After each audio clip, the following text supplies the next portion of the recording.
Hello friends, welcome to this class of computer. स्वागत है आपका कंप्यूटर की इस क्लास में। तो दोस्तों, जैसा कि हमने अभी तक देखा, हम लोग पिछली क्लास में कंप्यूटर की परिभाषाएं, कंप्यूटर की विशेषताएं, कंप्यूटर क्यों हम काम में लाते हैं इत्यादि इत्यादि पर चर्चा कर चुके हैं। हाल ही में हम चर्चा कर रहे थे कंप्यूटर के मुख्य भागों की, जिसमें हम दो मुख्य भाग पढ़ रहे थे। एक हमने पिछली क्लास में अपनी कीबोर्ड वाला मुख्य भाग पढ़ा था और हम माउस पर चर्चा कर रहे थे। तो हमने जो पिछली क्लास में पढ़ा था, माउस के बारे में पढ़ा था। हम लोग इनपुट डिवाइसेस पढ़ रहे हैं। ठीक है दोस्तों, हम लोग इनपुट डिवाइसेस पढ़ रहे हैं। इनपुट डिवाइसेस के अंदर कल हमने कीबोर्ड पढ़ा था और आज हम जो पढ़ेंगे, हम कीबोर्ड के साथ में आज हम दूसरा डिवाइस लेने वाले हैं जिसको हम कहते हैं माउस। तो दोस्तों, हम कीबोर्ड के साथ में आज माउस को पढ़ेंगे। तो अब कल हमने माउस की शुरुआत करी थी। कल हमने माउस की शुरुआत करी थी और आपको बताया था मैंने कि जो माउस है वो उसको हम पॉइंटिंग डिवाइस भी कहते हैं। माउस को पॉइंटिंग डिवाइस भी कहा जाता है, अर्थात माउस द्वारा स्क्रीन पर पॉइंट किया जाता है। माउस द्वारा स्क्रीन पर पॉइंट करके किसी दिए गए विकल्प का चयन किया जाता है। तो माउस का काम क्या हो गया? Point and select. पॉइंट करके किसी ऑप्शन को सेलेक्ट करना, यह माउस का काम होता है। फिर कल हमने बात करी थी कि वर्तमान में हम ऑप्टिकल माउस का प्रयोग कर रहे हैं। वर्तमान में हम ऑप्टिकल माउस काम में ला रहे हैं। ऑप्टिकल यानी वो उपकरण जो प्रकाश के सिद्धांत पर काम करता है, ऑप्टिकल कहलाएगा। जब भी ऑप्टिकल शब्द जुड़ जाता है, इसका मतलब यह होता है वो उपकरण जो प्रकाश के सिद्धांत पर काम करे वो ऑप्टिकल कहलाएगा। ठीक है। फिर हमने आपको बताया था माउस के अंदर 3 बटनों का प्रयोग किया जाता है। माउस के अंदर 3 बटनों का प्रयोग किया जाता है। तो देखिए कौन कौन से 3 बटन थे? लेफ्ट बटन, स्क्रॉल बटन और राइट बटन। माउस के अंदर 3 प्रकार के बटनों का हम प्रयोग करते हैं। एक होता है लेफ्ट बटन, एक होता है राइट बटन और एक होता है स्क्रॉल बटन। तो दोस्तों, लेफ्ट बटन का मतलब क्या होता है? जब भी हमें कोई दिए गए विकल्पों में से, जब भी हमें दिए गए ऑप्शंस में से किसी एक ऑप्शन को चुनना होता है तो हम लेफ्ट बटन दबाकर क्लिक करते हैं। तो क्लिक करने से वो सेलेक्ट हो जाता है। तो लेफ्ट बटन का काम हो गया सिलेक्शन के लिए। मोस्टली, ज्यादातर लेफ्ट बटन का काम सेलेक्ट करने का होता है। और जो राइट बटन होता है, राइट बटन के अंदर शॉर्टकट कमांड कई बार इत्यादि रहते हैं। अब बात आती है स्क्रॉल बटन की कि साहब ये स्क्रॉल बटन का क्या काम है, तो हम समझते हैं। देखिए दोस्तों, स्क्रॉल बटन का काम यह है, ये मान लीजिए कंप्यूटर स्क्रीन है अपनी। ठीक है। अब स्क्रॉलिंग यानी स्क्रीन को ऊपर से नीचे करना, बाएं से दाएं करना, यह 2 प्रकार की स्क्रॉलिंग है। स्क्रीन को बाएं से दाएं करना या ऊपर से नीचे करना भी यह एक स्क्रॉलिंग है। परंतु स्क्रॉल यानी जो माउस में चक्री नुमा बटन होता है, जो माउस में चक्री नुमा बटन होता है वो अप डाउन करने का काम करता है। यानी स्क्रीन को ऊपर नीचे हम स्क्रॉलिंग के द्वारा कर सकते हैं, जो चक्रीनुमा यानी वर्टिकल स्क्रॉलिंग कर सकते हैं। स्क्रीन को लेफ्ट राइट करना हॉरिजॉन्टल स्क्रीनिंग कहलाता है और स्क्रीन को अप डाउन करना वर्टिकल स्क्रीनिंग है। तो दोस्तों, स्क्रॉल बटन का जो काम है वो वर्टिकल स्क्रॉलिंग का है। फिर जब हम अब मैं पीछे आता हूं वापस कीबोर्ड पर। तो जब हम कीबोर्ड पढ़ रहे थे तो कीबोर्ड पढ़ते समय मैंने आपको एक टॉगल की के बारे में बात करी थी। टॉगल माने स्विच ऑफ और ऑन वाली कुंजियां जो होती है, एक बार ऑफ दबाएंगे तो वो ऑन हो जाएगा, फिर दोबारा उसको की को दबाते हैं तो वो ऑफ हो जाए। वहां पर मैंने आपको 4 कुंजियां बताई थी, caps lock, number lock, insert INS और स्क्रॉल लॉक। तो वहां पर मेरे से आप लोगों ने सवाल पूछा था कि साहब अगर स्क्रॉल लॉक कर दें तो क्या होगा? बाय डिफॉल्ट स्क्रॉल ऑन है, तो जब आप स्क्रॉल पे पुश करते हैं, की को दबाते हैं, तो यानी स्क्रॉलिंग होनी बंद हो जाती है। तो यह काम होता है जो वो कुंजी थी स्क्रॉल वाली। समझ में आया आपको? तो ये माउस के बारे में जो हमने यहां पर पढ़ा है, ये इनपुट डिवाइस क्यों है। अच्छा, अब बात आती है लेफ्ट बटन और राइट बटन। देखिए, एक बटन लेफ्ट और राइट मैंने आपका प्रयोग बताया। लेफ्ट बटन का काम है सिलेक्शन करना, क्लिक द्वारा सिलेक्शन करना। राइट बटन का काम है शॉर्टकट कमांड्स। अब जो दाएं हाथ के लोग हैं, जो राइट हैंडेड पर्सन हैं, वो तो लेफ्ट बटन से सेलेक्ट करेंगे, उनका वही सहूलियत है। परंतु जो बाएं हाथ के व्यक्ति हैं, जो ज्यादातर काम बाएं हाथ से करते हैं, लेफ्ट हैंड से करते हैं, उनका क्या? तो एक ऐसी सुविधा प्रदान की जाती है कि हम लेफ्ट और राइट बटन के कार्यों की अदला बदली कर सकते हैं। हम लेफ्ट और राइट बटन के कार्यों की अदला बदली कर सकते हैं। तो यह इसके अंदर हमें सुविधा प्रदान की जाती है। ओके, तो यह आपको समझ में आ गई बात। चलिए, अब हमारा तीसरा इनपुट डिवाइस हमारे पास आता है स्कैनर। तो दोस्तों, जो तीसरा इनपुट डिवाइस होता है, इसको हम कहते हैं स्कैनर। स्कैनर का क्या प्रयोग होता है? स्कैनर का क्या यूज होता है? देखिए, आपने फोटोकॉपी निकलवाते हैं, हम लोग फोटोकॉपी मशीन से फोटोकॉपी निकलवाते हैं। तो जिस कागज की फोटोकॉपी निकलती है, जिस कागज की फोटोकॉपी निकालनी है, उसकी हूबहू प्रतिलिपि दूसरे पन्ने पर आ जाती है। यही होता है फोटोकॉपी में, हूबहू प्रतिलिपि अपने को प्रिंट आउट के रूप में मिल जाती है। परंतु स्कैनर में ऐसा नहीं है। स्कैनर में प्रिंट आउट मिलने की बजाय उस पर्टिकुलर कागज की, उस कागज विशेष की प्रतिलिपि कंप्यूटर की मेमोरी में स्टोर हो जाती है। यानी किसी भी दस्तावेज की प्रतिलिपि बनाकर उसे कंप्यूटर की मेमोरी में स्कैनर द्वारा स्टोर कर दिया जाता है। यानी आपको किसी की भी प्रतिलिपि चाहिए, तो वो प्रतिलिपि या फोटोकॉपी बनाकर कंप्यूटर की मेमोरी में स्टोर कर देगा स्कैनर। यह स्कैनर का मुख्य कार्य। देखिए, स्कैनर जो होता है, इस तरह का डिवाइस है हमारा, ठीक है। अब यहां पर हम कोई दस्तावेज रखते हैं। दस्तावेज रखने के बाद हम स्कैनर को बंद कर देते हैं। तो आपने कोई भी जो दस्तावेज रखा, उस दस्तावेज को आपने यहां पर रखकर बंद कर दिया, ठीक है। तो जब आपने उस दस्तावेज को यहां रखकर, कोई भी डॉक्यूमेंट को रखकर आपने बंद किया, तो उसकी हूबहू प्रतिलिपि कंप्यूटर की मेमोरी में स्टोर होती है और स्क्रीन पर हमें प्रदर्शित होती है, ठीक है। स्क्रीन पर हमें प्रदर्शित होती है। तो यह स्कैनर का काम है। स्कैनर द्वारा किसी भी दस्तावेज की हूबहू प्रतिलिपि बनाकर कंप्यूटर की मेमोरी में स्टोर होती है, ठीक है। स्टोर होती है, बनाकर कंप्यूटर की मेमोरी में स्टोर की जाती है। ओके, चलिए, यह अपना हो गया। अब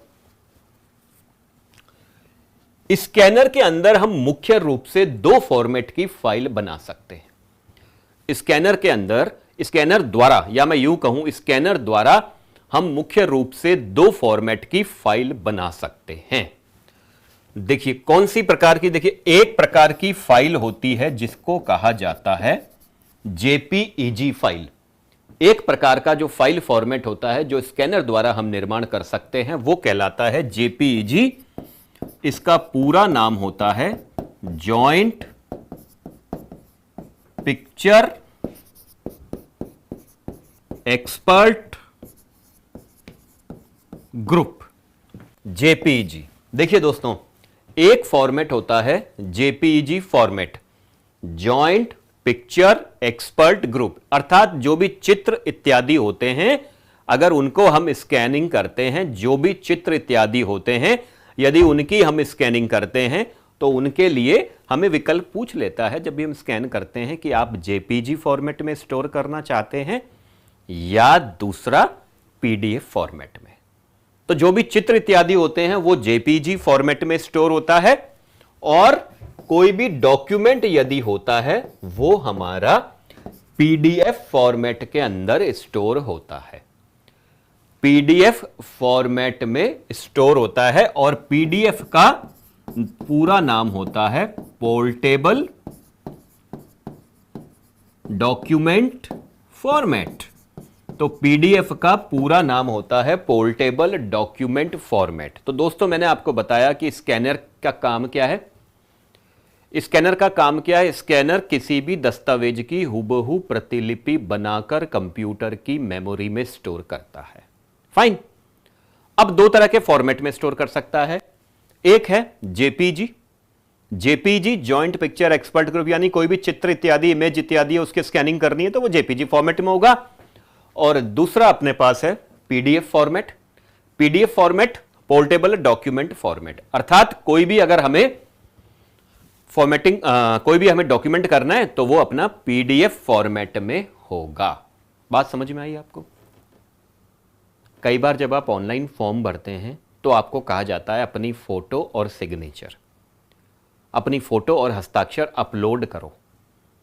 तो फोटो तो आप पाएंगे वो आपसे जेपीजी में मांगेगा, फोटो और सिग्नेचर तो आपसे जेपीजी में मांगेगा, और आपके जो दस्तावेज अपलोड करने की बात करता है, उदाहरण के लिए मार्कशीट इत्यादि, वो आपसे पीडीएफ फॉर्मेट के अंदर अपलोड करने के लिए कहता है।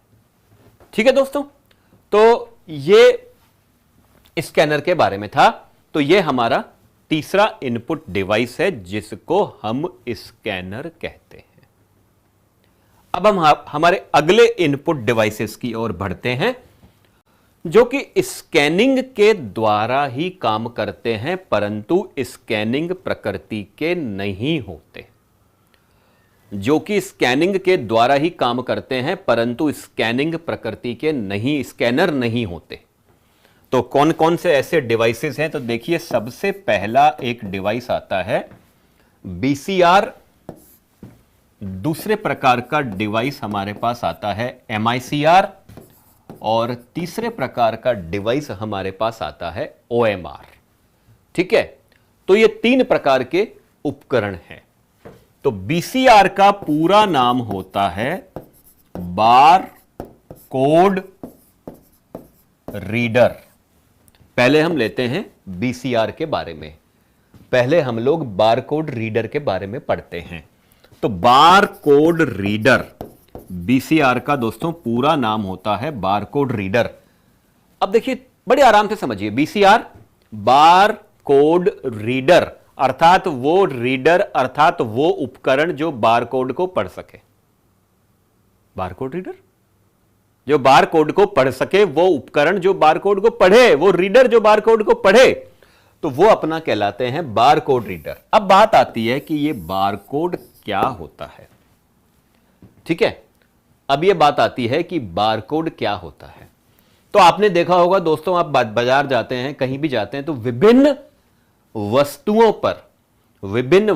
पर एक विशेष प्रकार की काली धारियां अंकित होती हैं। इस प्रकार से आपने देखा है। ठीक है, तो इन्हीं काली धारियों को बारकोड, इन्हीं ब्लैक लाइंस को बारकोड्स कहा जाता है। तो ये जो बारकोड्स कहलाती हैं, ये जो काली धारियां हैं, इन्हीं को अपन लोग बारकोड्स कहते हैं, हम लोग बारकोड्स बोलते हैं। अब ये बारकोड बला क्या है, क्यों बनाए गए, क्या जरूरत थी बारकोड की? तो देखिए, इस बारकोड है, ये एक प्रकार का कोड है। पहले तो ये मान लें ये कोडिंग है। जो कोड होता है उसको मानव, हम नहीं जानते क्या कोड है इसके अंदर। तो इस बारकोड द्वारा उस वस्तु की कीमत, उस वस्तु का नाम संबंधी और अन्य जानकारियां इस बारकोड के अंदर स्टोर कर दी जाती है।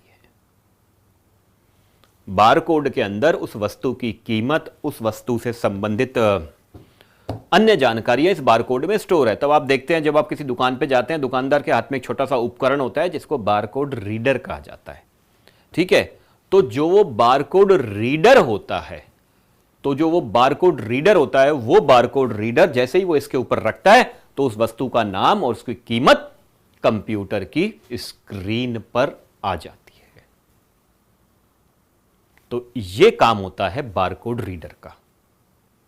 बात समझ में आई आपको? बारकोड रीडर का मतलब क्या हुआ? तो बारकोड रीडर का मतलब होता है कि हम जो भी बाजार में जाते हैं, वस्तु देखते हैं, इन ब्लैक लाइंस को पढ़ने वाला उपकरण बारकोड रीडर कहलाता है।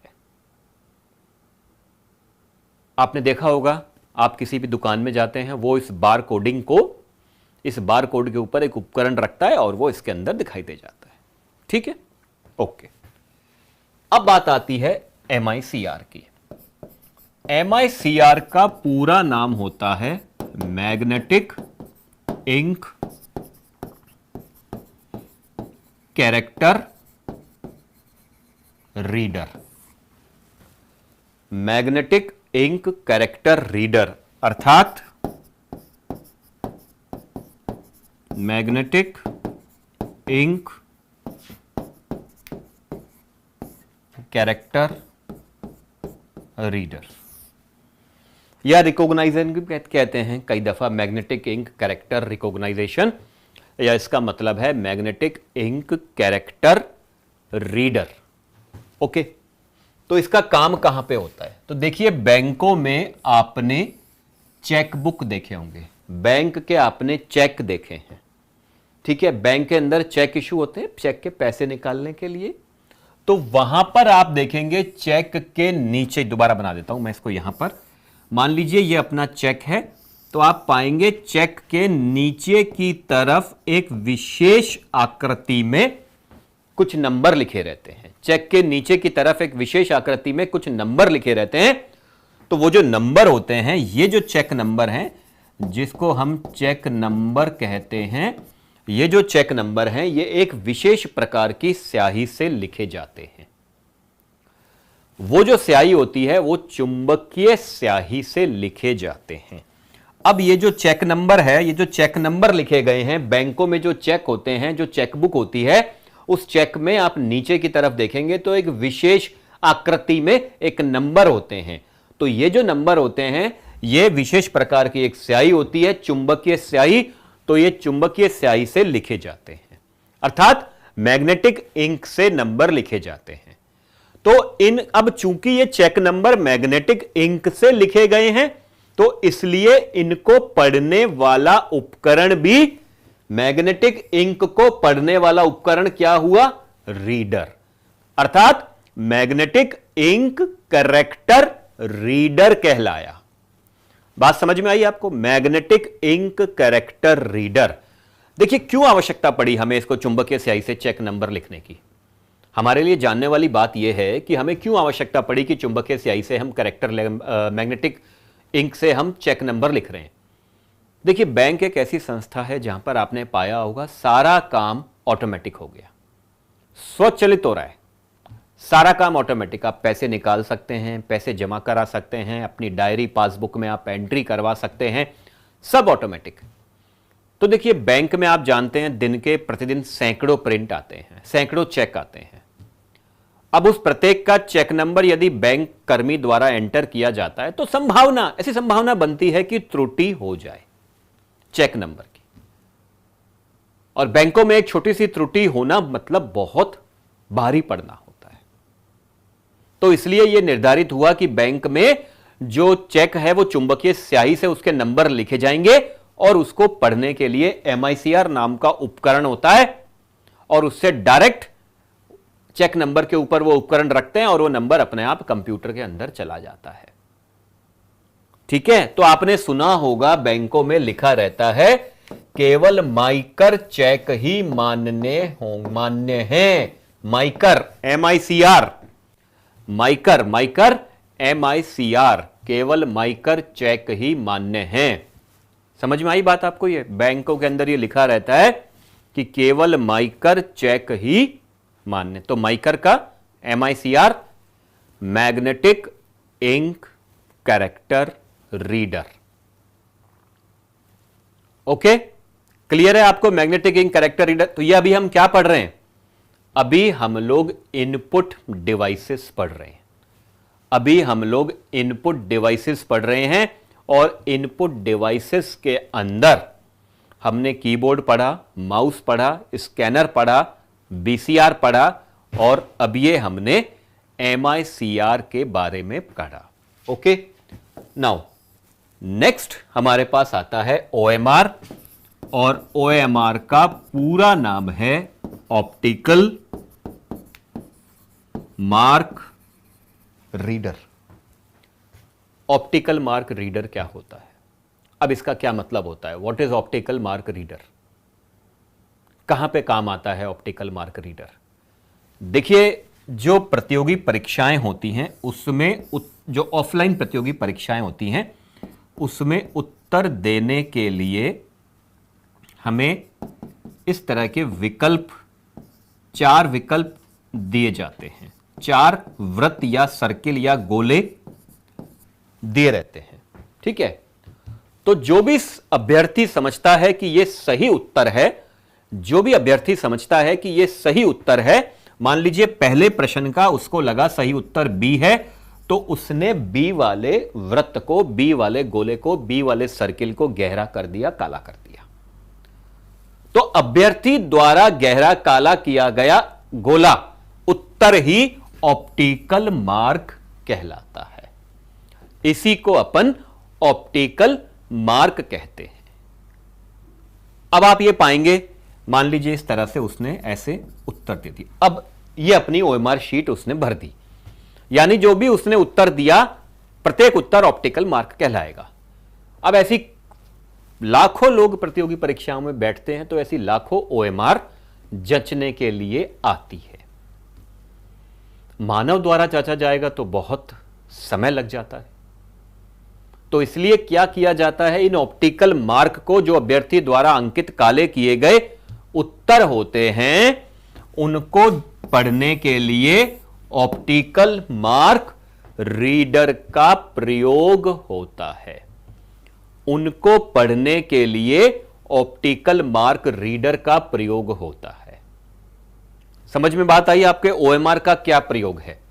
OMR अपने कहां पर काम में आ रही है, यानी उसको जो पढ़ रहे हैं अपन, उसको पढ़ने के लिए ऑप्टिकल मार्क रीडर का हम लोग प्रयोग करते हैं, ठीक है। अब एक बहुत ही महत्वपूर्ण बात आपको OMR से संबंधित मैं बताने जा रहा हूं। यह किस सिद्धांत पर काम करता है? यह किस सिद्धांत पर काम करता है OMR? देखिए, इसका सिद्धांत सिंपल सा है कि जिस सर्किल की सफेदी, जिस वृत्त की सफेदी अन्य से भिन्न है, वही अभ्यर्थी द्वारा अंकित उत्तर है, वही अभ्यर्थी द्वारा अंकित उत्तर माना जाता है।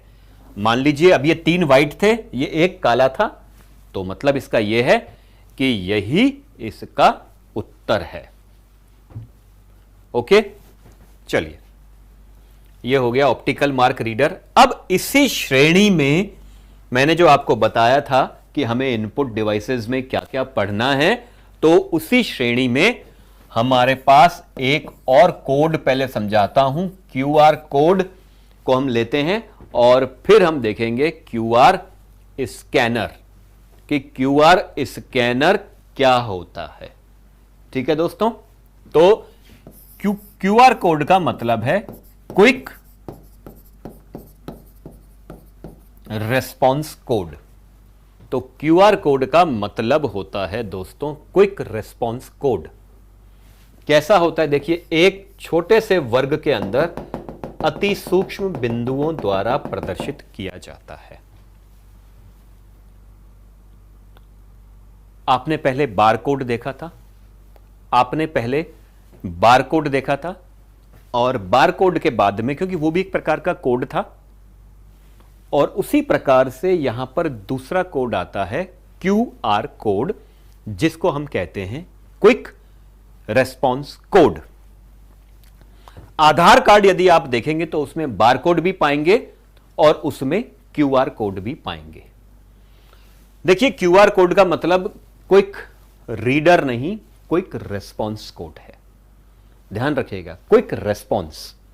अब इसका फायदा क्या होता है, यह QR कोड हमारा किस प्रकार से काम करता है, यहां पर देखने वाली बात यह है, जो QR कोड है वो किस प्रकार से काम कर रहा है, यह अपने को देखना है। देखिए, आप ज्यादातर जो लोग हैं इसका प्रयोग करते हैं, वर्तमान में भी कर रहे हैं। पेटीएम से जब आप पेमेंट करते हैं, आप किसी दुकान में जाते हैं, आप कहते हैं कैश नहीं देना, पेटीएम द्वारा पेमेंट करना है, तो उसने पेटीएम का एक क्यूआर कोड अपनी दुकान के आगे वो लगा के रखता है। तो जैसे ही आप मोबाइल से उस क्यूआर कोड को, फोटो मोबाइल के कैमरे को वहां ले जाते हैं, तो वो सीधे ही पेटीएम की साइट से उस दुकानदार के खाते में पहुंच जाता है। होता है ऐसा, यानी सीधे ही दुकानदार से उधर पहुंच जाता है वो, यानी दुकानदार की साइट, दुकानदार के खाते में पेटीएम की वेबसाइट से। तो अब यहां पर कहने का मतलब यह है कि क्यूआर कोड से सीधे ही किसी वेबसाइट को लिंक कराया जाता है। क्यूआर कोड हमें सीधे ही किसी वेबसाइट तक पहुंचा देता है, संबंधित संस्था की वेबसाइट तक पहुंचा जा सकता है क्यूआर कोड के माध्यम से। अच्छा, अब बात आती है क्यूआर कोड को पढ़ने के लिए हमारे पास क्यूआर स्कैनर होता है। अब आपको क्यूआर कोड पढ़ना है तो उस क्यूआर कोड को पढ़ने के लिए कोई अलग उपकरण नहीं चाहिए, यह एक बात ध्यान रखिए। अभी तक तो हमें उपकरण चाहिए थे, bar code reader, MICR magnetic ink character reader, OMR optical mark reader, लेकिन क्यूआर कोड को पढ़ने के लिए एक विशेष प्रकार का मोबाइल ऐप जिसे क्यूआर स्कैनर कहा जाता है उसकी आवश्यकता रहती है। जिसे क्यूआर स्कैनर कहा जाता है उसकी आवश्यकता रहती है। तो उस मोबाइल ऐप से, यानी जब आप अपने मोबाइल के अंदर वो क्यूआर ऐप को डाउनलोड कर लेते हैं, तो क्यूआर ऐप डाउनलोड होने के बाद आप क्या करते हैं, किसी भी क्यूआर कोड के पास जाकर अपने मोबाइल कैमरे को उस क्यूआर कोड पर रखते हैं और ये उसके अंदर काम आता है क्यूआर स्कैनर। ठीक है, ओके दोस्तों, तो ये आपको समझ में आ गया क्यूआर कोड। तो यानी हमने अभी एक ही प्रकृति के 4 प्रकार के कोड्स करे, बार कोड पढ़ा, magnetic ink character code reader, magnetic ink character reader पढ़ा, फिर हमने ऑप्टिकल मार्क रीडर पढ़ा और अब हमने देखा है क्यूआर कोड। चलिए दोस्तों, अब हम आगे चलते हैं, हमारे अगले इनपुट डिवाइसेस की तरफ बढ़ते हैं। तो मैं अगला इनपुट डिवाइस यहां पर ले रहा हूं जॉयस्टिक। तो दोस्तों अगला इनपुट डिवाइस जो है जॉयस्टिक है। देखिए जॉयस्टिक, इसको जॉय स्टिक कहा जाता है। और जो जॉयस्टिक है उसका मुख्य प्रयोग कहां पर होता है, पहले तो समझ लें ये जॉयस्टिक दिखने में कैसी होती है। देखिए कार के गियर के आकार की छड़ीनुमा उपकरण है ये, कार के गियर के आकार का छड़ीनुमा उपकरण है, ये अपनी जॉयस्टिक कहलाती है। बात समझ में आ रही है आपको? कार के गियर के आकार का एक छड़ीनुमा उपकरण होता है जिसको हम विभिन्न दिशाओं में आगे पीछे ऊपर नीचे मतलब घुमा सकते हैं। बिल्कुल सही कह रहे हैं आप। जॉयस्टिक का अधिकतर प्रयोग गेम खेलने में होता है, जॉयस्टिक का अधिकतर प्रयोग गेमिंग में होता है। हम जब कंप्यूटर गेम खेलते हैं, हम जब कंप्यूटर गेमिंग करते हैं तो वहां पर जॉयस्टिक का प्रयोग किया जाता है। यानी गेम को आप नियंत्रण करने के लिए, यानी नियंत्रण करोगे तो एक तरह से इनपुट दे रहे हो, इसलिए यह एक प्रकार का इनपुट डिवाइस है। समझ में आई आपको जॉयस्टिक का क्या प्रयोग होता है? जॉयस्टिक का प्रयोग गेम खेलने में। अब एक छोटा सा मैं अंतर आपको यहां पर बताना चाहूंगा कि जॉयस्टिक और माउस के कर्सर में क्या अंतर होता है।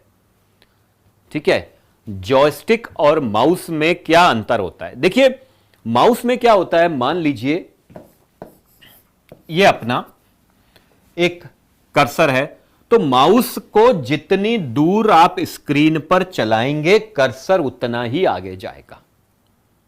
माउस को आप जितना आगे लेके जाएंगे कर्सर उतना ही आगे जाएगा। परंतु अब अगर कोई एक ऑब्जेक्ट जॉयस्टिक पर है और आपने जॉयस्टिक को आगे पुश कर दिया, आपने जॉयस्टिक को आगे हल्का सा धक्का दे दिया, तो जो स्क्रीन पर ऑब्जेक्ट था, मान लो कार की बात करूं मैं, स्क्रीन पर एक कार बनी हुई है और जॉयस्टिक से आपने आगे धक्का दे दिया तो वो कार आगे अपने आप जाती रहेगी जब तक कि आप जॉयस्टिक को वापस पीछे ना करें। बात समझ में आई आपको? तो इसको अपन जॉयस्टिक कहते हैं। जॉयस्टिक, देखिए जॉयस्टिक का दूसरा प्रयोग कहां पे हो रहा है? एक तो गेम खेलने में, दूसरा क्या हो रहा है? जो विमान पायलटों को प्रशिक्षण दिया जाता है, जो विमान पायलटों को प्रशिक्षण दिया जाता है, वहां पर भी जॉयस्टिक का प्रयोग किया जा रहा है। जब एक उनके लिए कृत्रिम वातावरण बनाया जाता है पहले, जहां पर वो बारीकियां सीखते हैं विमान संबंधी, उड़ाने संबंधी, तो वहां पर भी जॉयस्टिक का प्रयोग होता है। हां, ठीक है, तो यह अपना था जॉयस्टिक। अब अपन अगले इनपुट डिवाइस की तरफ चलते हैं, web camera. Web camera, web camera क्या होता है? कैमरा है एक तरह का, यह तो स्पष्ट है। अब मेरा सवाल यह है कि इनपुट क्यों है? मैं कह रहा हूं आपसे कि वेब कैमरा एक प्रकार का इनपुट डिवाइस है, परंतु इनपुट क्यों है? तो देखिए वेब कैमरे का प्रयोग क्या होता है, छोटा सा एग्जांपल बताता हूं। आप किसी से वीडियो चैट कर रहे हैं, वीडियो चैट कर रहे हैं, मोबाइल से कर रहे हैं, लैपटॉप से कर रहे हैं, तो वो किसी कैमरे के द्वारा हो रही है ना, तो वही वेब कैमरा है। अब वो इनपुट क्यों है वो मैं आपको बताता हूं। कैमरे से केवल आपकी फोटो लेकर कंप्यूटर में डाली जाती है। कैमरे का काम क्या है? यानी वेब कैमरे का मतलब यह है कि जब आप इंटरनेट के माध्यम से, जब आप इंटरनेट के माध्यम से किसी दूर बैठे व्यक्ति से संवाद कर रहे हैं, जब आप इंटरनेट के माध्यम से किसी दूर बैठे व्यक्ति से चैटिंग कर रहे हैं, तो वेब कैमरे की मदद से उसे देखा भी जा सकता है। ठीक है, लेकिन जरूरी बात क्या है? नेट होना चाहिए। इंटरनेट के, वेब आ गया ना नाम, वेब आ गया। वेब मतलब इंटरनेट से रिलेटेड शब्दावली है। तो जब आप इंटरनेट के माध्यम से किसी दूर बैठे व्यक्ति से चैटिंग करते हैं, तो उसे हम देख भी सकते हैं। ठीक है दोस्तों, तो यह अपना वेब कैमरा कहलाता है। अब यह इनपुट क्यों है? क्योंकि हम कैमरा फोटो लेकर स्क्रीन पर भेजता है, स्क्रीन आउटपुट है, लेकिन कैमरा इनपुट है, लेकिन कैमरा अपना इनपुट है। ठीक है दोस्तों, समझ में आया आपको वेब कैमरा? अगला इनपुट डिवाइस हमारे पास आता है लाइट पेन। अगला इनपुट डिवाइस हमारे पास आता है लाइट पेन। लाइट पेन क्या है दोस्तों? तो लाइट पेन एक विशेष प्रकार का पेन है जिसकी सहायता से कंप्यूटर पर हम सीधे ही लिख सकते हैं। लाइट पेन एक विशेष प्रकार का पेन है जिसकी सहायता से हम कंप्यूटर के स्क्रीन पर सीधे ही लिख सकते हैं। तो दोस्तों, जैसे ये मेरे हाथ में एक पेन है जिससे मैं सीधे स्क्रीन पर लिख रहा हूं, तो इसी को यह एक प्रकार का लाइट पेन है। आप लोगों से निवेदन है, अगर आप लोग ढंग से सुनेंगे, अगर आप इस लेक्चर पर ध्यान देंगे, तो मुझे विश्वास है कि आपको पूर्णतया ये चीजें समझ में आएंगी, और ये सभी चीजें मैं ऐसी आशा करता हूं कि परीक्षा में आने लायक है। आपको रटने की कतई आवश्यकता नहीं है, आप सिर्फ समझते रहें। अब हर चीज हम समझ के करेंगे तो रटना नहीं पड़ा। जैसे वेब मैंने आपको बता दिया, कैमरा समझ में आ गया आपको, सारे डिवाइसेस आपको इसी तरह से बताए जा रहे हैं। अब हम ले रहे हैं लाइट पेन, मैंने आपको बताया, जिसके द्वारा सीधे ही कंप्यूटर स्क्रीन पर लिखा जाता है, वो अपना लाइट पेन कहलाता है। ठीक है, इसके बाद में अगला इनपुट डिवाइस हमारे पास आता है माइक्रोफोन। माइक्रोफोन, ठीक है, अगला इनपुट डिवाइस हमारे पास आता है माइक्रोफोन, जिसको हिंदी में माइक भी कहा जाता है। जिसको हिंदी में माइक भी, जैसे ये मैंने माइक लगा रखा है यहां पर, यहां पर ये देखिए आप छोटा सा माइक लगा हुआ है, ये माइक्रोफोन है। तो माइक्रोफोन का प्रयोग कहां होता है? तो माइक्रोफोन का प्रयोग ध्वनि को रिकॉर्ड करने के लिए, ध्वनि को एम्पलीफाई करने के लिए। तो माइक्रोफोन इनपुट है, मेरी आवाज इस माइक्रोफोन से होकर आपके स्पीकर तक आप पहुंच रही है। माइक्रोफोन से तो आवाज नहीं आ रही ना, आपको आवाज कहां से आ रही है? मोबाइल के स्पीकर से आ रही है। तो माइक्रोफोन मेरे लिए इनपुट है और स्पीकर आपके लिए आउटपुट है। समझ में आया? तो माइक्रोफोन इनपुट डिवाइस क्यों है, माइक इनपुट डिवाइस क्यों है? क्योंकि मैं इनपुट दे रहा हूं और आप तक वो आवाज कैसे पहुंच रही है? आप तक वो आवाज पहुंच रही है स्पीकर के द्वारा। तो स्पीकर आपके लिए आउटपुट डिवाइस है, परंतु मैं यहां पर इनपुट डिवाइस की बात कर रहा था, तो इसलिए मैंने आपको बताना उचित समझा कि ये जो माइक्रोफोन है वो इनपुट डिवाइस है। ठीक है, ये इनपुट डिवाइस है माइक्रोफोन, माइक भी इनपुट डिवाइस है। तो दोस्तों, जैसा कि आप जानते हैं हम लोग बेसिक पार्ट्स कंप्यूटर के पढ़ रहे हैं और बेसिक पार्ट्स के अंदर हम इनपुट डिवाइसेस पर चर्चा कर रहे हैं। वर्तमान में हम इनपुट डिवाइसेस पढ़ रहे हैं। चलिए, वेब कैमरा देखा आपने, लाइट पेन देखा आपने, माइक्रोफोन देखा आपने। अब एक आखिर में इनपुट डिवाइस आता है, जो कि वर्तमान में इनपुट डिवाइस कह सकते हैं उसको अपन, या एक इनपुट तरह का इनपुट का प्रकार है, यानी एक इनपुट देने का टाइप है, एक इनपुट करने का तरीका है। जी हां, उसको हम कहते हैं वॉइस रिकॉग्निशन सिस्टम। वो अपना कहलाता है वॉइस रिकॉग्निशन सिस्टम या ध्वनि पहचानने का यंत्र।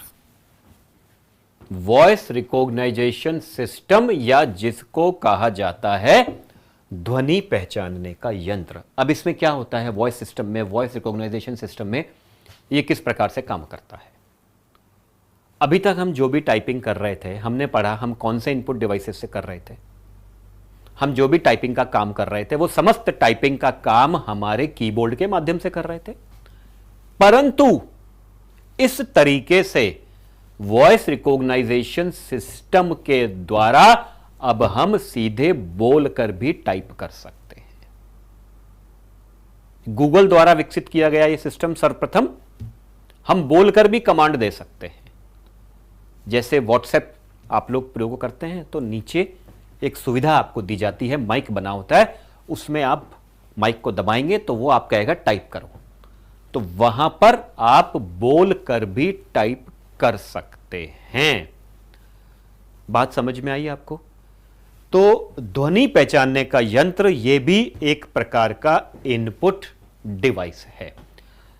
तो ठीक है दोस्तों, अब आप में से किसी ने एक ने पूछा कि साहब ट्रैक बॉल क्या होती है, वो भी ले लेता हूं मैं, वरना वो इतना इंपॉर्टेंट नहीं है और हम उसका प्रयोग नहीं लाते हैं वर्तमान में, परंतु फिर भी मैं आपको बता देता हूं ट्रैक बॉल किस तरह से प्रयोग में आती है। देखिए, इस तरह से बीच में एक बॉल होती है, एक बॉक्स होता है, उसके अंदर बॉल होती है और उस बॉल को हम ऐसे घुमा सकते हैं, जैसे जॉयस्टिक को हम आगे पीछे कर रहे थे, और उस बॉल को कंट्रोल करने के लिए, बॉल को, स्क्रीन को कंट्रोल करने के लिए हम हाथों से अपने घुमा सकते हैं। ठीक है ना? तो वो अपनी ट्रैक बॉल कहलाती है। नहीं, जो माउस में होती है वो ट्रैक बॉल नहीं होती, वो एक अलग तरह की बॉल होती थी, पहले आती थी बॉल माउस में, लेकिन अब वैसे माउस हम काम में ला नहीं रहे हैं। तो ट्रैक बॉल एक अलग प्रकार का इनपुट डिवाइस है। तो ये हमने विभिन्न प्रकार के इनपुट डिवाइसेस पढ़े, तो आशा है आपको ये समस्त इनपुट डिवाइसेस अच्छे से समझ में आए होंगे। कौन कौन से हमने पढ़ लिए, एक बार मैं फिर से आपको बताना चाहूंगा यहां पर दोस्तों, जो इनपुट डिवाइसेस हमने पढ़े, सबसे पहले हमने देखा था कीबोर्ड, माउस, एक बार फिर मैं आपको रिवाइज करवा रहा हूं, keyboard, mouse, scanner, BCR, MICR, OMR, QR code. ठीक है दोस्तों, फिर हमने देखा वेब कैमरा, वेब कैमरे के बाद लाइट पेन, लाइट पेन के बाद आपने देखा माइक्रोफोन, माइक्रोफोन के बाद में वॉइस सिस्टम और ट्रैक बॉल। आपने ये सभी प्रकार के इनपुट डिवाइसेस हमने पढ़े हैं। ठीक है, तो दोस्तों ये हमारा इनपुट डिवाइस का पोर्शन खत्म होता है, जो कि कंप्यूटर का पहला भाग था। कंप्यूटर के इनपुट डिवाइस के अलावा और 3 भाग होते हैं। कंप्यूटर के इनपुट डिवाइस के अलावा और 3 भाग होते हैं। वो कौन कौन से होते हैं? कंप्यूटर के इनपुट डिवाइस के अलावा एक होता है सीपीयू, जिसको हम अभी लेंगे। सीपीयू को हम इनपुट डिवाइस खत्म हो रहा है हमारा, इनपुट डिवाइस के बाद में हम सीपीयू पढ़ेंगे, सेंट्रल प्रोसेसिंग यूनिट, और उसके बाद में फिर हम आउटपुट डिवाइसेस लेंगे और फिर मेमोरी को पढ़ेंगे। हम इसी तरह से विस्तार पूर्वक इनकी चर्चा करेंगे और इनको हम पढ़ते चलेंगे। ठीक है, अब यहां पर आप लोग जो भी आपके सवाल आते हैं, मैं कोशिश करता हूं आपके सभी सवालों को लेने की, उनका जवाब देने की। ठीक है, अभी जो आप लोग मेरे से पूछ रहे हैं वो आपके आने वाले समय में अपने आप क्लियर हो जाएगा। जैसे कोई एएलयू पूछ रहा है तो एएलयू हम पढ़ेंगे जब हम सीपीयू पढ़ेंगे। ओसीआर के बारे में आप लोग पूछ रहे हैं कि साहब ओसीआर क्या होता है, बता देता हूं मैं यहां पर। हालांकि जब ओएमआर आ गया था तो ओसीआर का प्रयोग बिल्कुल बंद हो चुका है, लेकिन फिर भी अभी तक मैंने यहां पर वही इनपुट डिवाइसेस लिए हैं जो हमारे व्यवहारिक रूप से काम में आते हैं या जो वर्तमान में प्रयोग में हो रहे हैं। लेकिन ओसीआर जो था, चलिए आपने पूछा है ऑप्टिकल कैरेक्टर रिकॉग्नाइजेशन या ऑप्टिकल कैरेक्टर रीडर भी कह सकते हैं ओसीआर को। देखिए कंप्यूटर में क्या होता था, कई बार विशेष प्रकार के चिन्ह होते थे। जैसे बैंकों में कई बार कुछ कोड होते थे, विशेष कैरेक्टर बना दिए जाते थे, तो उन कैरेक्टर को पढ़ने के लिए ओसीआर का प्रयोग किया जाता था। जैसे अब मैंने बताया एमआईसीआर है, चुंबकीय स्याही को पढ़ने के लिए एमआईसीआर का प्रयोग हो रहा है। आपने पूछा ओसीआर, ओसीआर एक विशेष चिन्ह बनाते थे, तो उसको अपन पढ़ने के लिए उसका प्रयोग करते थे, तो उसको अपन कहते थे ओसीआर। अब आप में से एक सवाल आ रहा है कि टच स्क्रीन क्या होता है। देखिए टच स्क्रीन को मैं लूंगा जब अपन आउटपुट करेंगे, क्योंकि टच स्क्रीन भी एक तरह का इनपुट देने का काम है, लेकिन वो स्क्रीन है तो आउटपुट भी है, यानी वो इनपुट और आउटपुट दोनों का काम कर रहा है। अब टच स्क्रीन आ गया तो वो ग्राफिक टैबलेट हो गया, जिसमें हम टच स्क्रीन के द्वारा ही इनपुट आउटपुट कर रहे हैं। ठीक है दोस्तों, तो धीरे धीरे हम आने वाले सभी समय जो भी हमारा विषय आएगा, जैसे अब हम सीपीयू लेंगे तो सीपीयू में विभिन्न प्रकार के सीपीयू पढ़ने वाले हैं। आज आप लोग मोबाइल का प्रयोग करते हैं तो मोबाइल में कौन सा प्रोसेसर प्रयोग कर रहे हैं, कभी देखा आपने? कंप्यूटर का प्रयोग कर रहे हैं तो कंप्यूटर में कौन सा प्रोसेसर है आपके, कंप्यूटर में कौन से सीपीयू का आप यूज करते हैं, यह कभी आपने गौर किया? तो हमें ये चीजें जाननी चाहिए, हमें ये चीजें पता होनी चाहिए। आज मैं मेरा मोबाइल ले रहा हूं तो इस मोबाइल को मैं कैसे जांचूं, मैं आज कंप्यूटर का प्रयोग कर रहा हूं तो कंप्यूटर का प्रयोग कैसे करें। ठीक है, तो अभी जो मैंने पढ़ाया है आशा है वो आपको समझ में आया होगा, और इसमें से यदि कोई चीज आपको समझ में नहीं आई है तो वो हम आगे करेंगे। आप लोगों के सवाल आ रहे हैं बायोस क्या होता है, एलयू क्या होता है, ये सब चीजें आगे आने वाली हैं, पेशेंस बना के रखिए। ठीक है, इनपुट डिवाइस नहीं है बायोस। ठीक है, अपने आप डिजिटाइजर का सवाल आया, डिजिटाइजर ग्राफिक टैब, डिजिटाइजर पहले काम में आता था, काम में नहीं आता, फिर भी मैं बता दूंगा, कोशिश करूंगा। डिजिटाइजर के अंदर एक तरह का ग्राफिक टैबलेट होता है डिजिटाइजर, जो कि वर्तमान में काम में नहीं आता। ठीक है, तो धीरे धीरे हम सभी प्रश्नों के आपके उत्तर लेंगे। ओके फ्रेंड्स, आपके जुड़े रहने के लिए थैंक यू वेरी मच।